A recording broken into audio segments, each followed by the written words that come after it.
how are you? Hi, good. Thanks for coming in. Yes, I'm excited to have an opportunity to talk about our students. Definitely. So let's just go ahead and jump right in. And why don't we start with Josiah? So I know Josiah's access scores put him at like a 4.3 from last year.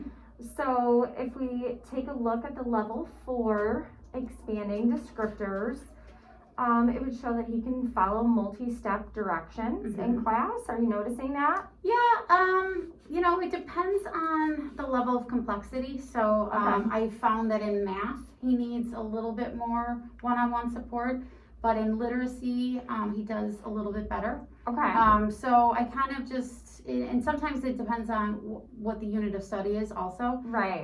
So depending on what unit we're in math, sometimes he may struggle and need a little bit more assistance, but he's really good about asking. So good. he does generally ask if he's unclear. But yes, overall, I would say he does well with those. All right, so listening, I would say that still puts him at about a level 4. Definitely, yeah. Because he could use some support still. So I don't know that we're quite to the level 5 yet. His level 5, I would want to see that more independently. Sure. Without some of those supports in place. What are some things that you have noticed in your classroom that are beneficial for Josiah? He benefits from graphic organizers when we are working on writing. He does currently use read and write and word prediction. Although I'm trying to encourage him to move away from the read and write component. But word prediction, I think, still benefits him.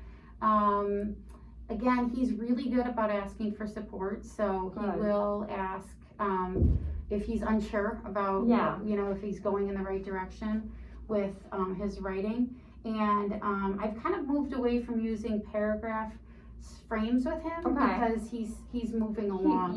And I really want to kind of challenge him this year to get him to write those paragraphs independently. I agree with that. I agree with that. I do notice when he's with me in small group, he really references when I have a word bank or an anchor chart. That's good to So know. for like transition words to kind of help move him into, you know, the level 5. We'd be looking for more connected sentences and more of a kind of that discourse level of being able to write in paragraphs and, you know, speak in paragraphs. So his writing is a bit choppy, but that's good to know. So maybe providing him with a couple of options. Yeah, he really uses to really enhance his writing. Okay, that's great to know. Good. That's awesome. Okay, good to know for sure. All right, so let's talk about Salim. So Salim is doing well also. Not quite as independent as Josiah, however, is using read and write independently. We are trying to transition him to word prediction.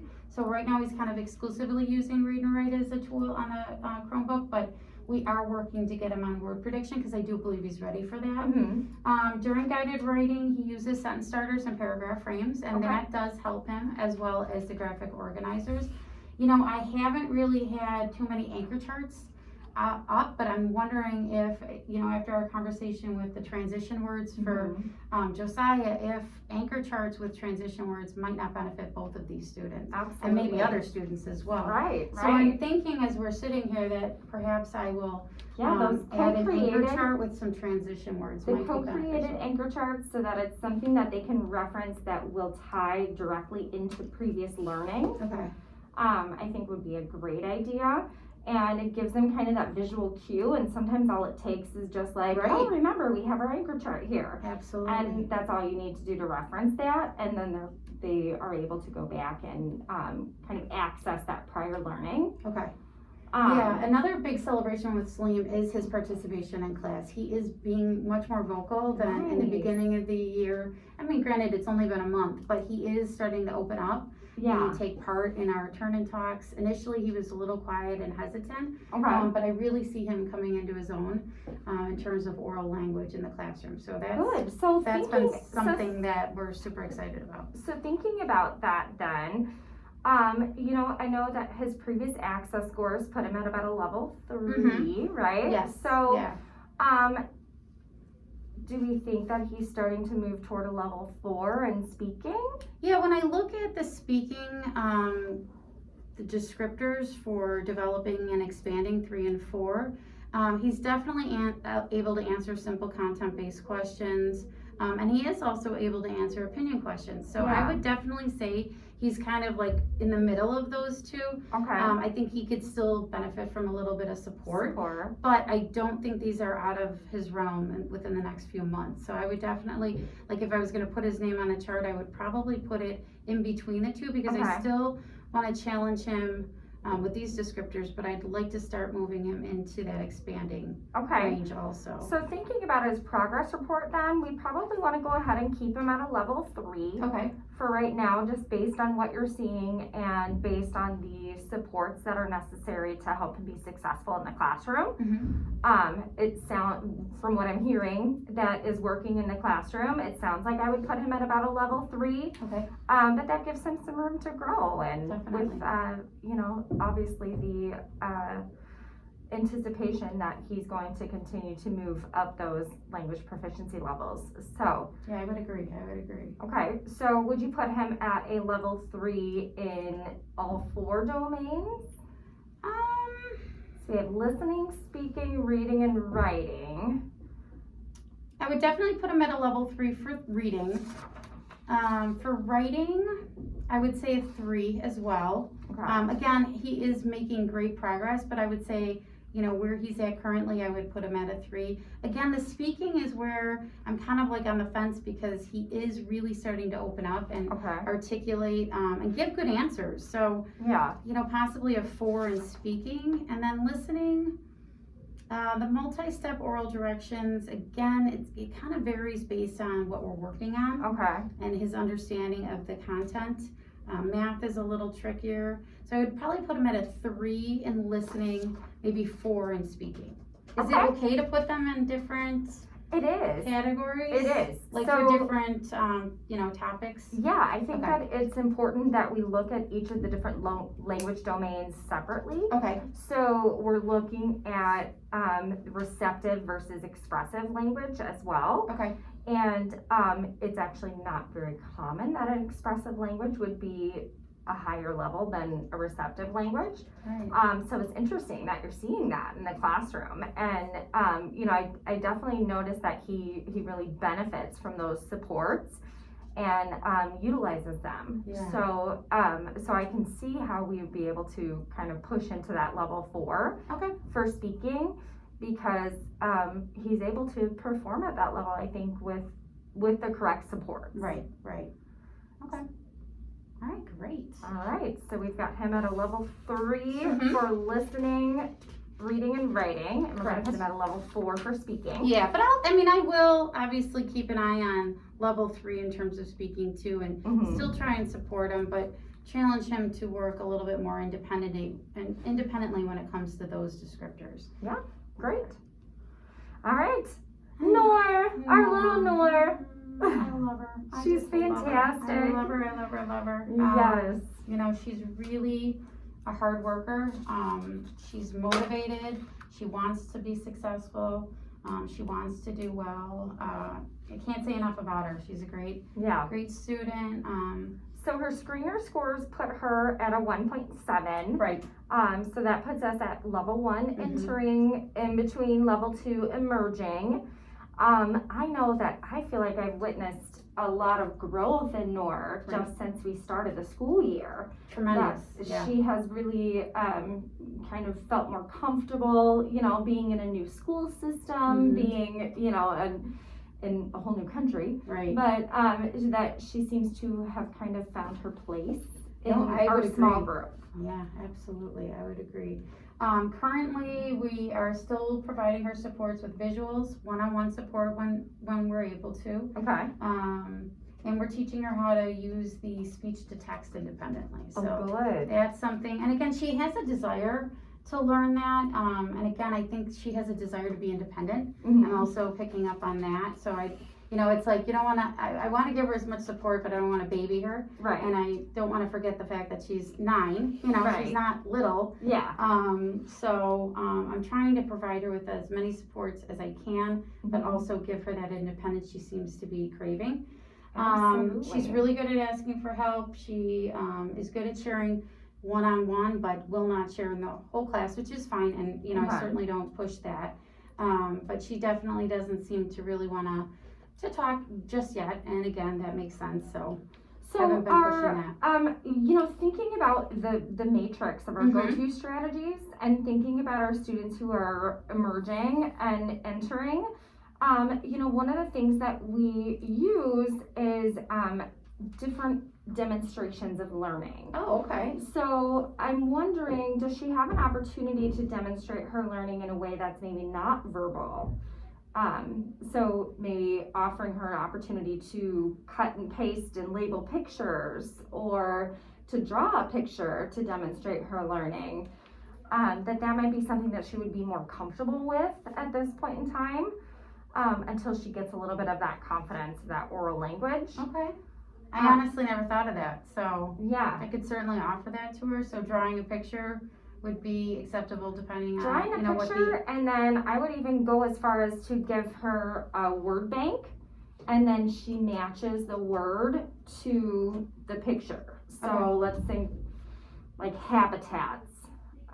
So labeling the habitat with different things within, you know, plants and animals and what have you that are within the habitat, versus like explaining what a habitat entails. That might give her a better opportunity to kind of demonstrate what she knows. Okay, that's great. That's great. Any other suggestions in terms of helping her build her independence? You know, I think that utilizing the tools that the technology tools that we have, like you're mentioning read and write, that is fantastic. I think helping the students to kind of advocate for themselves is important.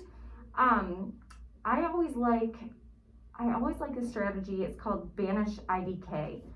So I've never heard of that one. Yes. So that one is like Banish I don't know. So it's giving the students an anchor chart that gives them specifically phrases and that they can use in place of I don't know.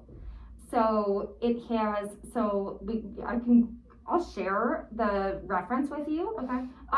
So it specifically says, can I ask a friend for help? Can you give me more information? I need like to a hint, more. Almost like I need a hint. So, rather than just being helpless, it provides them with a few resources or outlets. It provides them some strategies to I really like what do you do when you don't know? That would be helpful with everybody. Absolutely.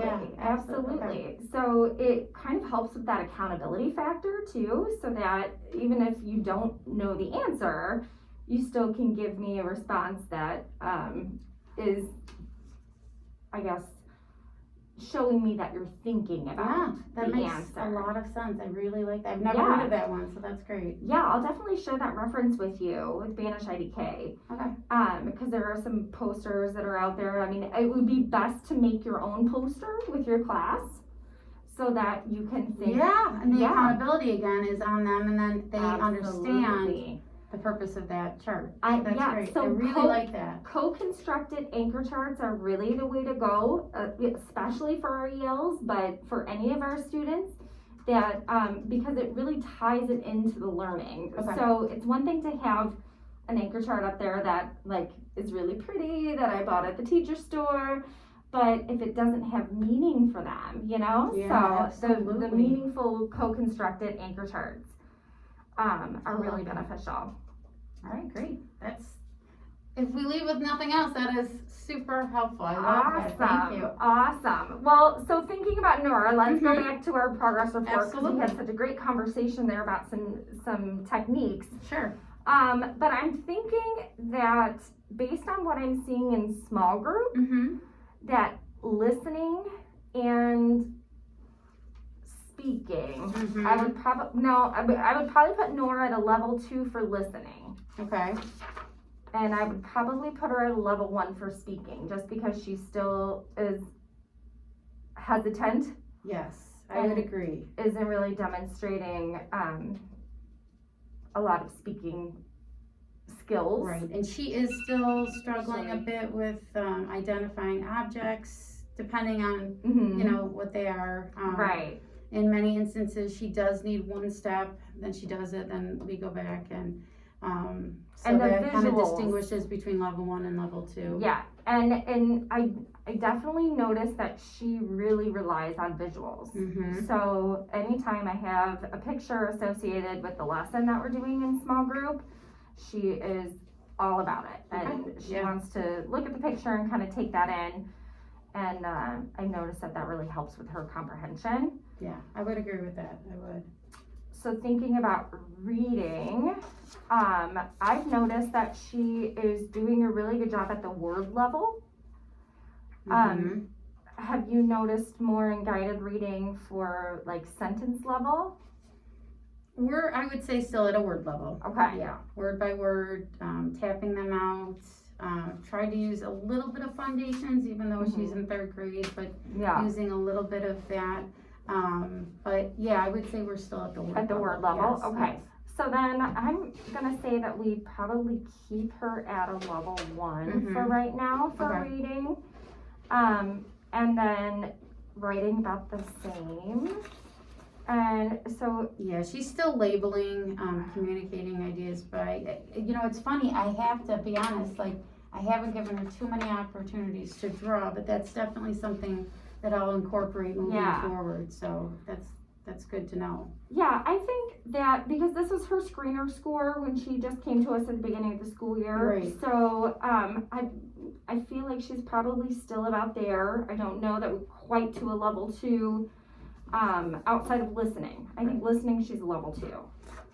And I think the other ones I would probably keep her at a level 1 because that gives us some room to grow for looking at trimester 2 and trimester 3. And I know she's gonna do amazing. She is, and again, you know, a huge celebration for her is how far she's come in such a short time. Absolutely. I have every confidence she will continue to move. I just don't want her to get frustrated. So I think I agree 100% with the levels that you are suggesting for her, for sure. All right, great. So the next one I do want to touch base on is Jaleesa. Right. So Jaleesa exited last year. She did, yes. But I just want to kind of touch base and make sure that she is still being successful in the classroom. Are there any other supports that we might need to put into place to help her to be able to access the curriculum? Yeah, and I'm glad you brought her up because I wanted to talk about her a little bit as well because I've never had a student on consult. Okay. So I want to make sure that I'm doing, you know, what I need to do to support her. I'm wondering if she still needs the word prediction. She's a fairly decent writer. Okay. And I feel like she relies on it a little bit Okay. more than, I guess I'd like to challenge her, but I don't want to frustrate her. So I wanted to kind of get your perspective and see what I should do in terms of that, you know, tool, because we are going to be doing a lot of writing this year, and again, I want to challenge her, but I don't want to frustrate her. Right. But my gut is saying like maybe she doesn't necessarily need it. Okay. So what if we replace the word prediction with a word bank?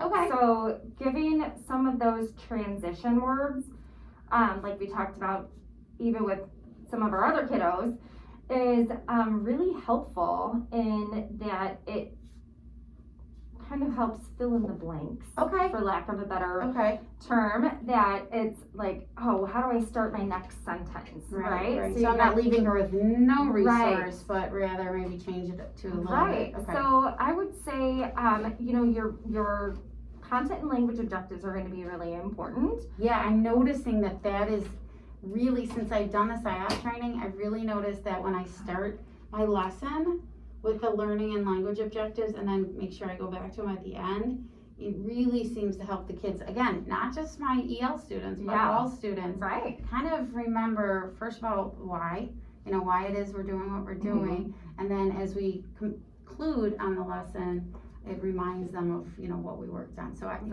love that you brought that up because I am really finding value in explicitly articulating the learning and language Awesome. objectives. I'm so glad, because it really does, and it not only helps the students, but it helps us as teachers Right. too, to stay on Totally. track, Yeah. you know?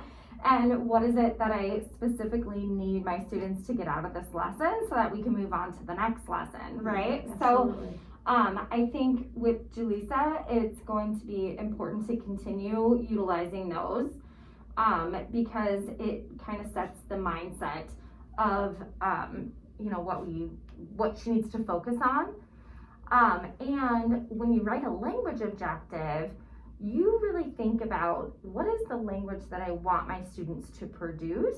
Right. And whether it's in writing or it's oral, I should have a mindset that says, I want this conversation to sound like ABC, Okay. right? Yeah. And so, or I want this writing to read like ABC. And so it helps our students to know, what is the vocabulary that you want them to be using? What is the sentence structure that you want them to be using? So for someone like Julissa, I wouldn't use a paragraph frame. Okay. That's more something we would use for Noor. Right. No, yeah, we haven't used that with her, and she hasn't even expressed an interest in using anything like So that. she should be able to construct her own paragraphs, Okay. but having some key vocabulary that you want included in that, Okay. listed on the board, is important, because that Okay. lets her know, what are the words I'm supposed to be using, what are the just kind of the important pieces that I need to include. And so whether it's transitions and you're looking at more, you know, like a narrative, Right. or whether it's sequential writing, whether it's expository and they have to have the introduction Right. and conclusion, then those are great things to have up there as an example, so that they're able to model Okay. their, you know, their writing and their output based on what your expectations are. Right. And I was thinking I would pull her aside tomorrow and just kind of talk through some of these changes that I'm gonna make, and just Okay. kind of get her perspective on it. Yeah. She's a little bit quieter, so Okay. I feel like I haven't connected with her as much as I have the others. Do you think that that's appropriate to, like, I think it would be you know, appropriate talk to to have her a about, conversation. Yeah. saying, hey, I'm not sure you need the word prediction, we're gonna try a word bank instead, and just kind of explaining the rationale? Absolutely. Okay. Absolutely. I think anytime we can give the students the purpose behind what we're doing Right. is going to be beneficial, again, not only for them, but it's going to be beneficial for us as well, because it helps us to articulate why we're doing Right. what we're doing. So I think that'd be a great conversation to have with her, and she might actually feel proud that, Yeah. you know, you're kind of taking away some scaffolds Right. to help challenge her because you believe in her. Yeah. And I hope that's the way she interprets it, because Yeah. that's really that's why I would be making these changes. Absolutely, absolutely. All right, great. Well, this is super helpful. Thank you so much. I Oh, really thank appreciate you. it. I appreciate it. And please let me know if you ever need anything, or if I can help with any scaffolds or any supports for the students in the classroom, because really my goal as an ELT is to make sure that the students are able to access the curriculum and be successful in the classroom. Good. So I really want to make sure that I'm doing everything I can do to support you in your daily classroom instruction. And, you know, their 30 minutes with me is great, Right. but they're with you the whole day. Yeah. So Well, no, I really whatever I can appreciate do your to support perspective you. for sure. So Yeah. thank you so Okay. much for being here. All Thank right, you. Thanks. All right.